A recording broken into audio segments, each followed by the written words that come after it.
கோரிக்கை வந்து நான் உண்மை என்னன்னு தெரிஞ்சுக்கணும் அப்படின்ற சிங்கிள் பாயிண்ட் போக்கஸ்ல இருக்கிறப்போ, அப்போ உங்களுக்கு தேர்ட் ஐ ஓபன் ஆகுறப்போ உங்களுக்கு வந்து அது ஒரு பெர்ஃபெக்ட், அந்த தேர்ட் ஐ பெர்ஃபெக்ஷன் ஆகிறதுக்கான ஒரு வாய்ப்பு இருக்கு. எனக்கு வந்து ஒரு முருகரை பார்க்கணும் இல்ல பெருமாளை பார்க்கணும் அப்படின்ற ஒரு சின்ன வயசுல எங்க ஒரு கோரிக்கை இருக்குன்னு வச்சுக்கோங்க. சோ அது நான் மெடிடேஷன்ல எனக்கு தெரியும். முருகர் தெரிவாங்க, பாபாஜி தெரிவாங்க, ஜீசஸ் தெரிவாங்க, எல்லாரும் தெரிவாங்க. ஏன் தெரியுறாங்க?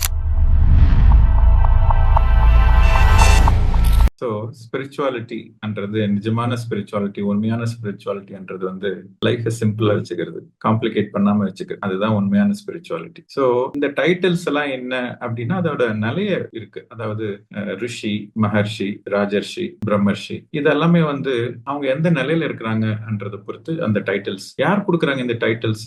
அவங்கள விட ஒரு ஹையர் ஸ்டேஜ்ல இருக்கிறவங்க அந்த டைட்டில்ஸ் கொடுப்பாங்க. ஸோ இந்த டைட்டில்ஸ் எல்லாமே வந்து தேவையா அப்படின்னாக்கா, ஸோ இப்போ நீங்க சப்போஸ் ஒரு என்லைட்டன் மாஸ்டர் நீங்க வச்சுக்கோங்க, உங்களுக்கு டைட்டில் கொடுத்தாதான் நீங்க என்லைட்டன் மாஸ்டரா? ஒரு அங்கீகாரத்துக்கோ ஒரு லேபிள்கோ இதுக்கோ இந்த மாதிரி சில டைட்டில்ஸ் எல்லாம் கொடுக்குறாங்க. ஃபார் எக்ஸாம்பிள் இந்த பாபாஜி லீனேஜ் எடுத்துக்கிட்டீங்கன்னு வச்சுக்கோங்க, ஒரு சுவாமி ஆர்டர்னு இருக்கும். ஸோ ஒவ்வொரு ஸ்பிரிச்சுவல் லீனேஜ்ல ஒவ்வொரு ஆர்டர்ஸ் இருக்கும். சுவாமி ஆர்டர்னாக்கா அவங்க வந்து எல்லாத்தையும் விட்டுட்டு, அந்த பேசிக் இந்த பிராபஞ்சகத்தை விட்டுட்டு 100% ஸ்பிரிச்சுவலா டெடிகேட் பண்ணிருக்காங்க அப்படின்றது ஒரு அர்த்தம். அதுக்கப்புறம் பரமஹம்சா அப்படின்னு ஒரு டைட்டில் இருக்கும். ஓகே, ஸோ பரமஹம்சானாக்கா மெடிடேஷன்ல பர்ஃபெக்ட் ஆயிட்டு ஒரு அந்த சத்தியத்தை செல்ஃப் ரியலைஸ்ட் பர்சன், தன்னைத்தானே அறிஞ்சு உண்மையை அறிஞ்ச ஒரு மனிதருக்கு வந்து பரமஹம்சா அப்படின்னு சொல்லிட்டு இருப்பாங்க. அதே மாதிரி நம்ம இந்த ரிஷி எடுத்துக்கிட்டீங்க அப்படின்னாக்கா, இது வந்து இந்த பிரம்மர்ஷி, ராஜர்ஷி, ரிஷி எல்லாமே வந்து ஹிந்து டெர்மினாலஜிஸ். யோகினா என்ன? யோகினாக்கா ஒரு தியான நிலையை அடைஞ்சவங்க யோகி அப்படின்னு சொல்லுவாங்க. இது கம்ப்ளீட் சூன்ய ஸ்டேஜ், மெடிடேட்டிவ் ஸ்டேஜ், அவங்க யோகின்னு சொல்லுவாங்க. அதுக்கு அடுத்தபடியாக ரிஷி அப்படின்னா இந்த தேர்ட் ஐ ஓபன் பண்ணி அவங்க வந்து தன்னை பத்தி தெரிஞ்சுக்கிறது இல்லாம மற்ற விஷயங்கள்லாம் கூட, அதாவது அதர் டைமென்ஷன்ஸ், பாஸ்ட் லைஃப்ஸ், அதுக்கப்புறம் beyond physical senses, extra sensory perceptions, இதெல்லாம் பார்க்கக்கூடிய ஒரு தன்மை. இந்த கால ஞானம் எல்லாம் எழுதுவாங்க, அவங்க ஃபியூச்சர்ல என்ன நடக்க போகுது அப்படின்லாம் சொல்லி அவங்க எழுதுவாங்க. ஸோ அவங்களுக்கு வந்து தேர்ட் ஐ வந்து பர்ஃபெக்டா இருக்கும். ஸோ இது வந்து ரிஷி அப்படின்னு சொல்லுவாங்க. ஸோ இங்க தேர்ட் ஐன்ற கான்செப்ட் வர்றதுனால நான் ஒரு விஷயத்த சொல்றேன். ஜென்ரலா இது வந்து பதஞ்சலி மகர்ஷி வந்து இந்த கான்செப்ட் பத்தி கிளியரா சொல்லியிருப்பாங்க. அதாவது ஒரு காஷன் கொடுத்திருப்பாங்க அஷ்டாங்க ராஜ மார்க்கத்துல. சோ இந்த ரிஷி ஸ்டேஜுக்கு போறப்போ ரொம்ப கேர்ஃபுல்லா இருக்கும். ஏன்னா அங்க வந்து பிராந்தி தர்ஷன் ஒண்ணு இருக்கும். பிராந்தி தர்ஷன்னாக்கா ஹாலுசினேஷன், இல்லாததை இருக்கிற மாதிரி தெரியக்கூடிய ஒரு இது ஹாலுசினேஷன் சொல்லுவாங்க இங்கிலீஷ்ல. சான்ஸ்கிரிட்ல பிராந்தி தர்ஷன் அப்படின்னு சொல்லுவாங்க. இப்ப நீங்க வந்து ஒரு பியூர் கான்சியஸ்னஸ்ல இருக்கிறீங்க. ஓகே, இமயமலையில நீங்க மெடிடேஷன் பண்ணிட்டு இருக்கீங்க. உங்களுக்கு வந்து குடும்பம் இல்ல, பேரு புகழ் மேல எந்த ஒரு இன்ட்ரெஸ்ட் இல்ல. உங்களோட ஒரே நோக்கம் வந்து செல்ஃப் ரியலைசேஷன். உங்களோட ஒரே நோக்கம் வந்து என்லைட்மெண்ட். உங்களோட ஒரே நோக்கம் வந்து அந்த ஆத்மா வந்து பரமாத்மாவோட ஜோதியில ஐக்கியமாகணும் என்ற மாதிரி ஒரே ஒரு சின்சியர் வில், ஒரே கோரிக்கை வந்து நான் உண்மை என்னன்னு தெரிஞ்சுக்கணும் அப்படின்ற சிங்கிள் பாயிண்ட் போக்கஸ்ல இருக்கிறப்போ, அப்போ உங்களுக்கு தேர்ட் ஐ ஓபன் ஆகுறப்போ உங்களுக்கு வந்து அது ஒரு பெர்ஃபெக்ட், அந்த தேர்ட் ஐ பெர்ஃபெக்ஷன் ஆகிறதுக்கான ஒரு வாய்ப்பு இருக்கு. ஏன்னா ஃபர்ஸ்ட் தேர்ட் ஐ ஓபன் ஆகும், அதுக்கப்புறம் வந்து பல விஷயங்கள் பார்ப்பாங்க. ஸோ அதர் டைமென்ஷன்ஸ் எல்லாம் பார்ப்பாங்க. அதர் டைமென்ஷன்ஸ் எல்லாம் பார்க்கறப்போ அங்க வந்து ஒரு விட்னஸ் ஸ்டேட்ல இருப்பாங்க. எங்கேயுமே வந்து ஒரு அந்த அட்டாச்மெண்ட் இருக்காது, ஒரு விட்னஸ் ஸ்டேட்ல இருப்பாங்க. அதே வந்து நீங்க சம்சாரத்துல இருக்கிறப்போ உங்களுக்கு வந்து பல விதமான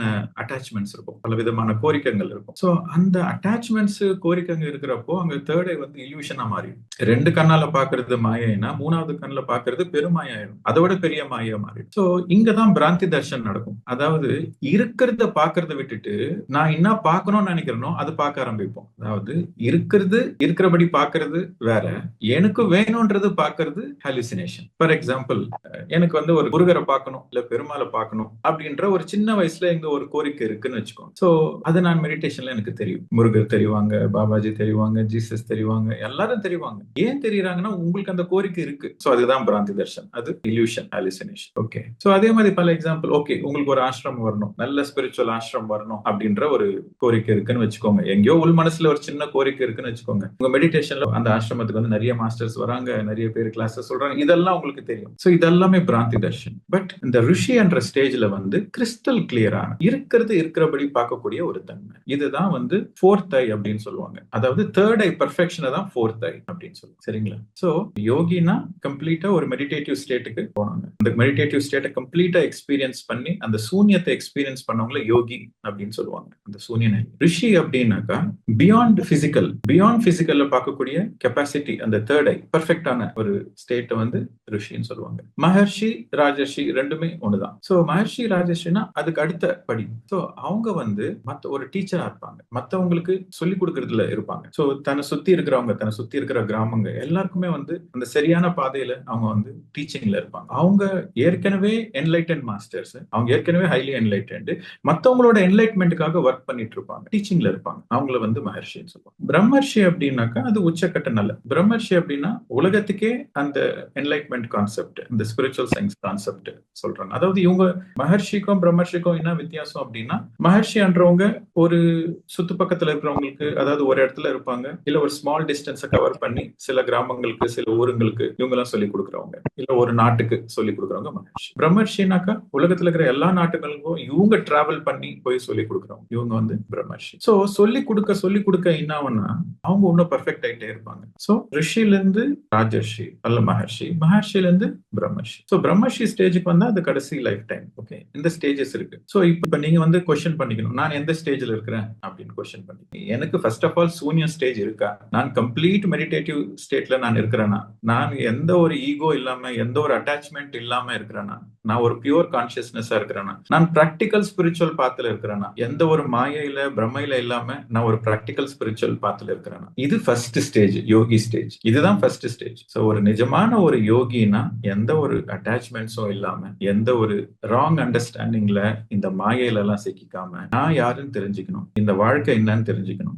என்னை பத்தி நான் முழுமையா புரிஞ்சுக்கணும், அனுபவபூர்வமா நான் புரிஞ்சுக்கணும். புக்ஸ் பத்தி தெரிஞ்சுக்கிறது இல்ல, இந்த கிளாஸுங்க அந்த கிளாஸுங்க எல்லாம் கேட்டு எனக்கு எல்லாம் தெரிஞ்சிருச்சு அப்படின்ற பிரமையில இல்ல.